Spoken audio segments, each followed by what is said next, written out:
அதிகாரம் 19.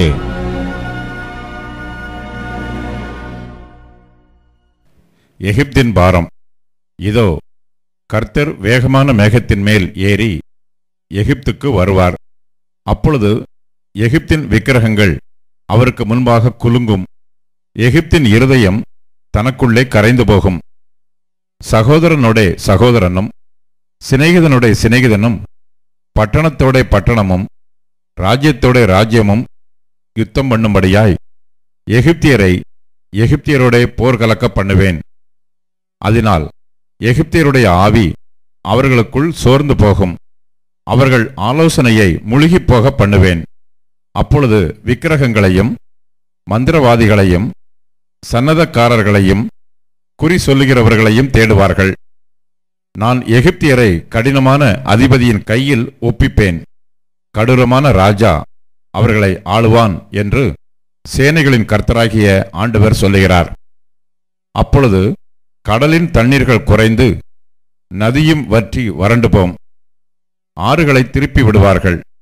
அரணிப்பான அகழிகள் வெறுமையாகி வறண்டு போம்.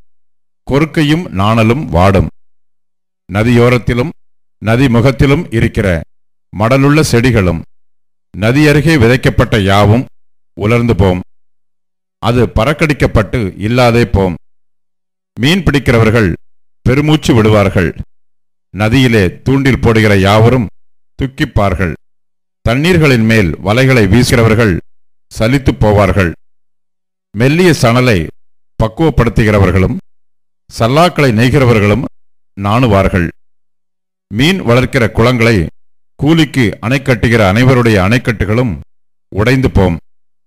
சோவான் பட்டணத்தின் பிரபுக்களானவர்கள் மூடர்கள். பார்வோனுடைய ஞானமுள்ள ஆலோசனைக்காரரின் ஆலோசனை மதியீனமாயிற்று.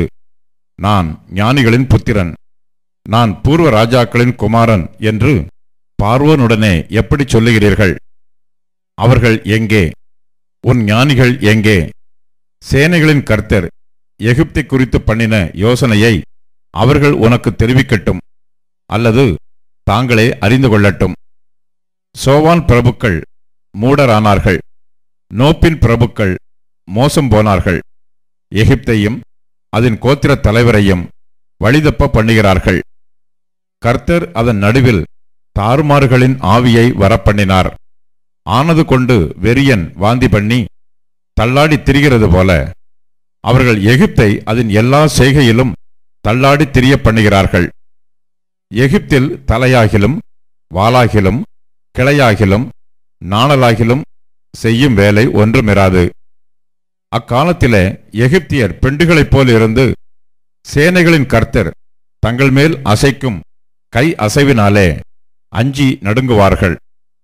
சேனைகளின் கர்த்தர் அவர்களுக்கு விரோதமாக நிர்ணயித்துக் கொண்ட ஆலோசனையின் நிமித்தம் யூதாவின் தேசம் எகிப்தியருக்கு பயங்கரமாயிருக்கும். தனக்குள் அதை நினைக்கிறவன் எவனும் திடுக்கிடுவான். அக்காலத்திலே எகிப்து தேசத்தில் இருக்கும் 5 பட்டணங்கள் கானான் பாஷையை பேசி சேனைகளின் கர்த்தரை முன்னிட்டு ஆணையிடும். அவைகளில் ஒன்று நிர்மூலமான பட்டணம் என்னப்படும். அக்காலத்திலே எகிப்து தேசத்தின் நடுவிலே கர்த்தருக்கு ஒரு பலிபிடமும் அதன் எல்லை அருகே கர்த்தருக்கு ஒரு ஸ்தம்பமும் உண்டாயிருக்கும். அது எகிப்து தேசத்திலே சேனைகளின் கர்த்தருக்கு அடையாளமும் சாட்சியுமாயிருக்கும். ஒடுக்குகிறவர்கள் நிமித்தம் அவர்கள் கர்த்தரை நோக்கி கூப்பிடுவார்கள். அப்பொழுது அவர்களுக்கு ஒரு இரட்சகனையும் ஒரு பலவானையும் அனுப்பி அவர்களை விடுவிப்பார். அப்பொழுது கர்த்தர் எகிப்தியருக்கு அறியப்படுவார். எகிப்தியர் கர்த்தரை அக்காலத்திலே அறிந்து அவருக்கு பலிகளோடும் காணிக்கைகளோடும் ஆராதனை செய்து கர்த்தருக்கு பொருத்தனைகளை பண்ணி அவைகளை செலுத்துவார்கள். கர்த்தர் எகிப்தியரை வாதையினால் அடிப்பார்.